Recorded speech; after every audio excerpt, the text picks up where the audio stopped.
So, going from chaos to calm, I am feeling a little bit better. I think I let you know in the last episode that I hauled off that ratty furniture to be recovered, and it will be there for 3 months.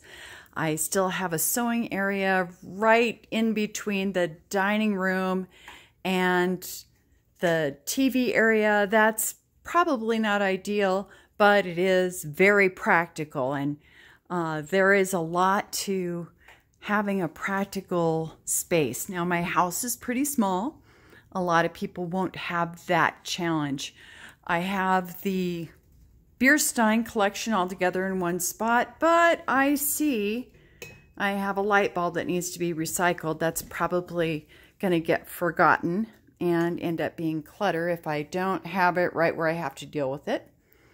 Still haven't planted my seeds, and here it is, July. That's a little behind the game, but we're moving forward.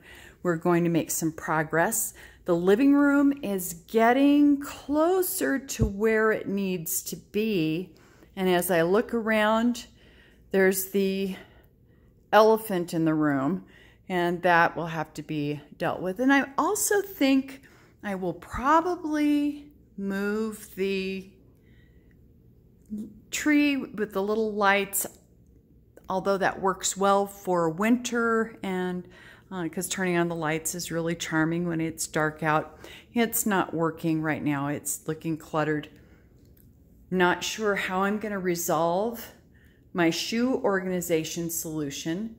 As you can see, what I've done is I've got all the shoes and have them up off the floor so that the air can circulate, and I have my mail dump spot, but it's not particularly attractive. Organized, functional, which is a step in the right direction, because before it was an utter disaster, but we do need to probably find a better solution for that.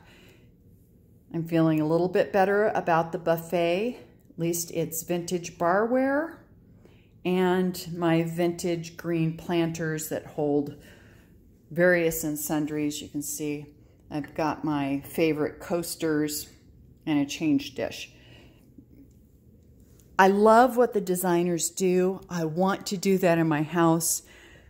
But the most important thing is that my house is functional and that it works for everyday living. I'm not really, as you can tell, doing a real produced show, and we're not going to have real produced results. Instead, we're going to figure out how to have a really attractive, clean, functional space, even if it is small and it has to be multi-use. This room is horrible. There's no other word for it. It's going to be for travel stuff, and you can see some of my suitcases, some of my travel things. It's also going to be for all of my fabric, and it's also going to be the guest room. So I have actually started, as sad as that is. I did get all of the office stuff out of the closet and started trying out the drawers for quote-unquote gifts. We'll see if that works. That is that work in progress. Now, although we're not all the way there in the master bedroom, it is showing some progress. It is cleaner. I do have a lot of stuff. At least it's dusted and organized. It certainly could use some more help. You can see I'm going to either patch paint the walls. I do have more of this paint left. Sometimes that doesn't work well though, and you can see where you've painted just a little spot. So we'll have to see how that works. But you can see there's plenty of areas. If that doesn't work well, I'm going to repaint all of the walls in the room. I am not prepared to take on that project right now, so that's where we'll start. I still don't know where the volume of shoes is going to go, but at least I have the bathtub free. It's not full of all of the fabric. Of course, that's now all been put into the guest room. My vanity is overcrowded. I have jewelry in these. My kids and my husband love me a lot. And they buy me a lot of chocolate. And then I like to save the boxes because it has all of these little individual spots for my jewelry. It keeps my jewelry together and keeps it from becoming tangled. And there needs to be a good spot for that. So that hasn't been figured out. But when my husband gets home from working internationally, he can at least get to his side of the bed. That was a huge win. But as you can see, I have more clothes than I have dresser and closet space. That's going to have to be dealt with. And the office is still evolving. Now it's functional. I have my files in here. Because I have too many shoes, not just a lot of wonderful blessings with shoes, I have too many shoes. I have now started selling shoes on Poshmark. So this is my Poshmark work area. This is all of the stuff that came out of that guest room, and it will need to have a good home. So I've got some things to purchase. I know I need to buy more hanging files, and I know I need to figure out the right solution for these cords and boxes for the tech things there. So again, like I said, we're getting there. I've got my video lights. Actually going to raise those up and practice with those. Get some more video taping going. And then here is my desk, my grandmother's desk, which is beat up. It's not a good, it's not patina. It's just literally beat up after years of being a loved desk and hard work. So at some point, this desk will get refinished. But until then, I have my Surface Pro. I've got my Mac and the Mac towers on the floor there. I have a way of disinfecting my phone.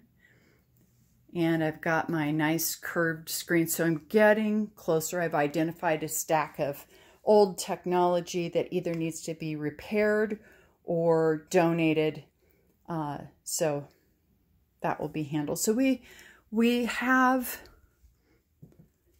made progress. And I expect when other people are working on this, you may or may not be able to hire a professional organizer. I certainly don't hire a professional organizer. I want to know where my stuff is. I want to make those decisions. I want to tidy up on a regular basis. And I want to know what to buy and what to purchase and not leave that in someone else's hands. That's not to say that people who do decide to hire the services of an organizer aren't wise. I can see a real benefit to that, and I could see where it would really make a lot of sense for a lot of people. But if you're like me and you like to control, you're going to want to do it yourself. And whether it's controlling the budget, controlling who is in your home, or touching your stuff. So that can be done.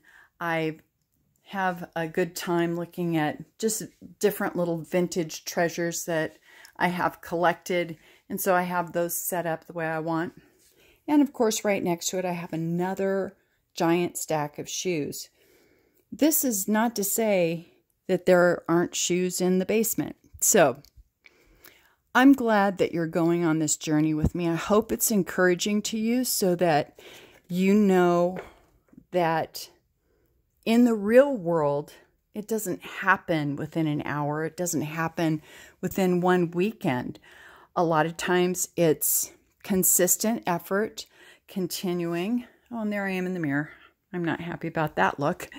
And that it's not perfect, but what it does need to be is clean, safe, functional, and it needs to be attractive to you, whatever that looks like. If it's a collection of vintage mirrors that you place on the wall so that everywhere you look, you see some lovely gold frame, a collection of vintage planters in the shape of dogs. Find something whimsical, something joyful, so that you can keep getting motivated to address any room that even starts to resemble this nightmare that I am going to organize and get resolved. Thank you so much for joining me on this episode of From Chaos to Calm.